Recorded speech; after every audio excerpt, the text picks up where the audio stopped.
Hi, hello everyone. We are now on Module 8, which is in situ stresses in soil. But when you talk about in situ stresses in soil, we're trying to obtain or determine the stresses on at any point due to the load that being applied. So basically, before we discuss the concept of in situ stresses in soil, let us try to identify the learning outcome for this module. So at the end of this module, the students are expected to discuss and solve intergranular stress, discuss and solve pore water pressure, discuss and solve total stress, solve stresses in soil without seepage, solve stresses in saturated soil with seepage, discuss the upward and downward seepage, determine the effect of capillary to soil stress. So, for a given, for stresses in soil mass, we're talking about in situ stresses in soil. So basically, for the stresses in the ground, it is pertaining to the load that is applied to a soil. It is carried by the water in the pores as well as the solid grains. So in a given volume of soil, the solid particles are distributed randomly with void spaces between. The void spaces are continuous and are occupied by water or by air. To analyze problems such as compressibility of soils, bearing capacity of foundations, stability of embankments, and lateral pressure on earth retaining wall, we need to know the nature of the distribution of stress along a given cross-section of the soil profile.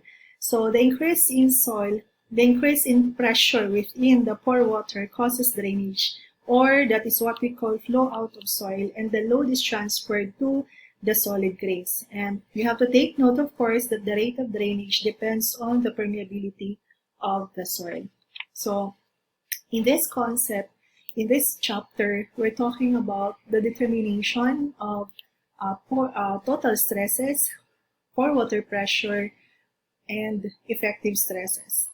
So, we talk about effective stresses. Basically, when we talk about effective stress, it is also known as intergranular stress resulting from particle to particle contact of soil. And effective stress is given by this equation. P sub E is equal to effective stress is equal to total stress minus pore water pressure.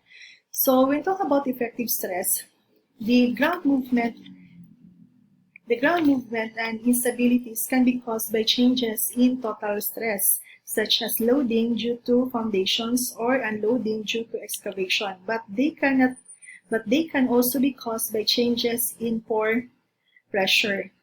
The slope can fail after rainfall increases in the pore pressure. So, in fact, it is combined effect of the total stress and pore pressure that controls soil behavior such as shear strength, compression, and distortion.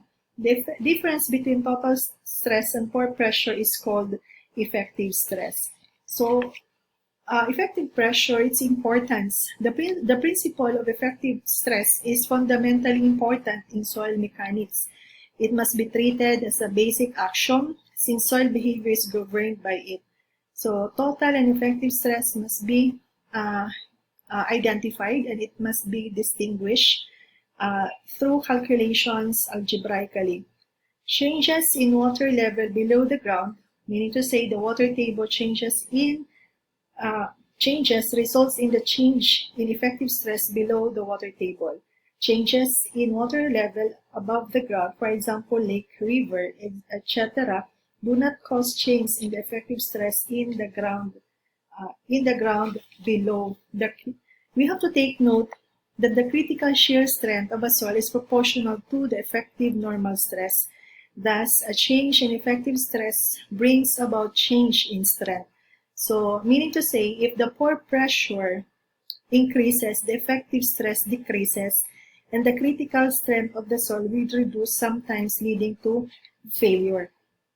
And you have to take note that effective stress, that is the load per unit area of the soil mass responsible for the deformation of the soil mass. So, it is important to know the effective stress because it has something to do with the critical strength of the soil.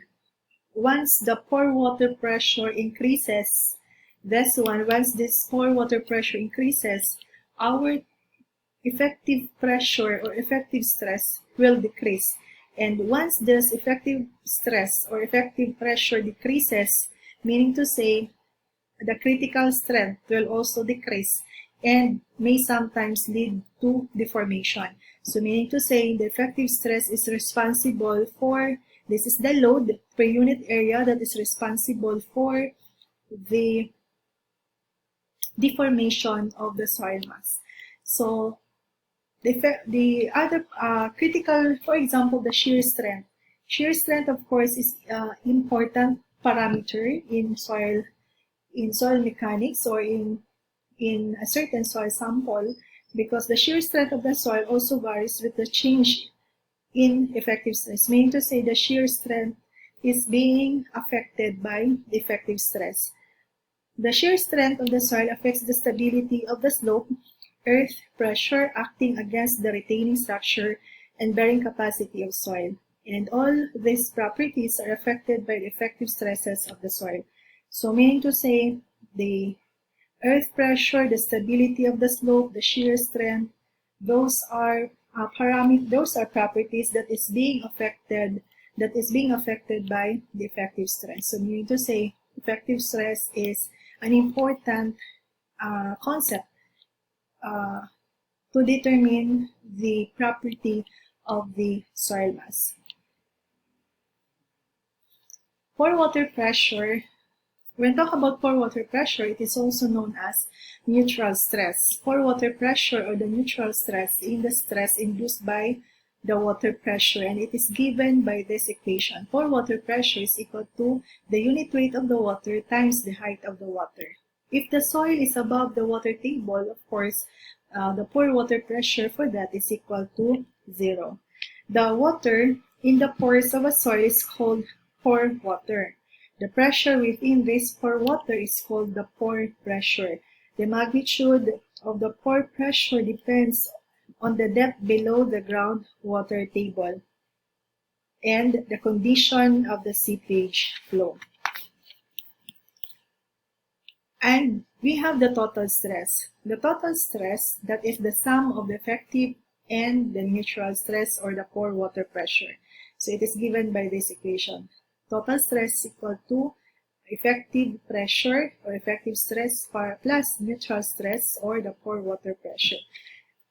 When talk about total stress, that is the total vertical stress acting at a point below the ground surface and is due to the weight of everything lying above it. So meaning to say, when you talk about total stress, that is actually equal to the vertical stresses acting at a certain point below the ground surface, and that vertical stress is due to the weight of anything or everything lying above the ground, lying on the ground below the ground surface.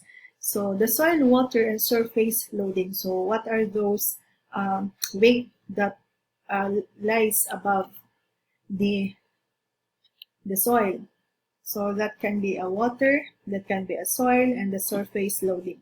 So the total stresses are calculated basically. So to get the total stress, this is actually equivalent to the unit weight of the soil multiplied to the height of that particular layer. So we have here stress in soil without seepage. So for stress in soil without seepage, that is a saturated soil mass with no seepage of water in any direction. So there is no flow or seepage of water within the soil layer. So that is stresses in soil. So we're going to have a concept of stresses in soil without seepage. So there are no water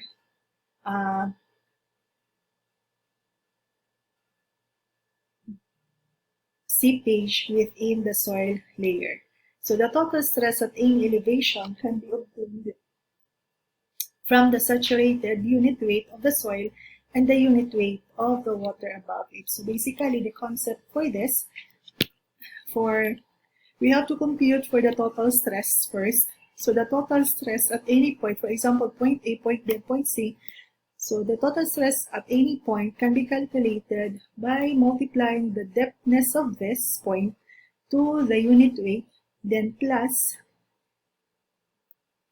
for this one, there is a surcharge, so plus the surcharge. If you're going to have the unit weight, the stresses at point B, that would be the unit weight within this layer times the height of this plus the height of this layer multiplied to the unit weight plus the surcharge. And if you're going to have point C, that would be the unit weight of this layer times this depthness towards point C plus this one times the unit weight plus this one times the unit weight plus the surcharge. So basically that is the total pressure or the total stress that we have just computed using that concept. So we have here, so at point A, that's illustrated a while ago, so you have this value. So basically for the pore water pressure at point A, we're going to have here pore water pressure at point A. Since point A is above the water table, this is the water table. Since this is above the water table, so the pore water pressure at point A is equal to 0. And the effective stress now is equal to total stress minus pore water pressure. And basically for this, since this is 0, our effective stress is equal to the total stress. At point B, as mentioned, you have here, it was illustrated a while ago that is equivalent to, at point B, this height times this unit weight plus this height, because it has a stress at point B, multiplied to the unit weight times plus the surcharge. And for our neutral stress, so the neutral stress, which is the pore water pressure, is equal to, so this is point B. Point B is below the water table. So basically this height, H5 times the unit weight of the water, that is pore water pressure. And we have this equation.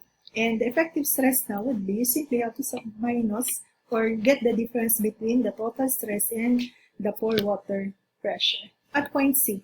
At point C, for this one, you simply have to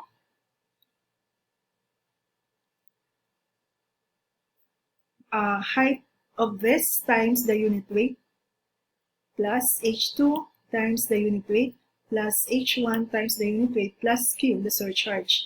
And for our pore water pressure or the neutral stress, since point C is below the water table, so that would be from point C towards the water table, that height is H of 6. So H of 6 times the unit weight of the water, that is the pore water pressure.